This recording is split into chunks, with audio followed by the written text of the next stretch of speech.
ବୌଦ୍ଧ ଜିଲ୍ଲା କଣ୍ଟାମାଳ ନିର୍ବାଚନ ମଣ୍ଡଳୀର ନବନିର୍ବାଚିତ ବିଧାୟକ କହ୍ନେଇ ଚରଣ ଡାଙ୍ଗଙ୍କୁ କଣ୍ଟାମାଳ ଅଞ୍ଚଳରେ ଭବ୍ୟ ସ୍ୱାଗତ ସମ୍ବର୍ଦ୍ଧନା ଦିଆଯାଇଥିଲା। ବିଜୟ ଲାଭ କରିବା ପରେ ଆଜି ଶ୍ରୀ ଡାଙ୍ଗ ପ୍ରଥମେ ମନମୁଣ୍ଡାରୁ ଏକ ଖୋଲା ଗାଡ଼ିରେ ବାହାରି ଖଟଖଟିଆ ପଲସାଗୁରା ଦେଇ ରୁଣ୍ଡିମହଲ ବସ୍ଷ୍ଟାଣ୍ଡଠାରେ ପହଞ୍ଚିଥିଲେ। ସେଠାରେ ରୁଣ୍ଡିମହଲ ସରପଞ୍ଚ ତଥା ବିଜେପି ନେତା ପଞ୍ଚାନନ ସାହୁଙ୍କ ନେତୃତ୍ୱରେ ସ୍ୱାଗତ କରାଯାଇ ଦିଆଯାଇଥିଲା ସମ୍ବର୍ଦ୍ଧନା।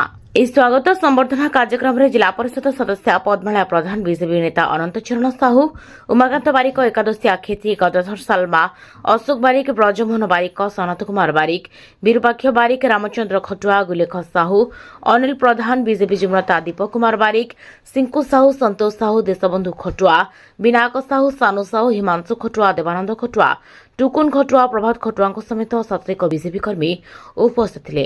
ରୁଣ୍ଡିମହଲଠାରୁ ବଡ଼ିପଥର ଖଲିଆପାଲି କଣ୍ଟାମାଳ ଦେଇ ରାଲି ଘଣ୍ଟାପଡ଼ାଠାରେ ପହଞ୍ଚିଥିଲା। ପ୍ରତ୍ୟେକ ଛକରେ ତାଙ୍କୁ ପୁଷ୍ପଗୁଚ୍ଛ ଉତ୍ତରୀୟ ଦେଇ ନେତାଙ୍କ ସହ କର୍ମୀମାନେ ସ୍ୱାଗତ କରିଥିଲେ। କଣ୍ଟାମାଳ ଅଞ୍ଚଳର ବିକାଶ ନିମନ୍ତେ ସମସ୍ତଙ୍କ ସହଯୋଗ କାମନା କରିଥିଲେ। ବୌଦ୍ଧରୁ ଉଗ୍ରସେନ କର୍ମୀଙ୍କ ରିପୋର୍ଟ, ପ୍ରସାର ନ୍ୟୁଜ୍।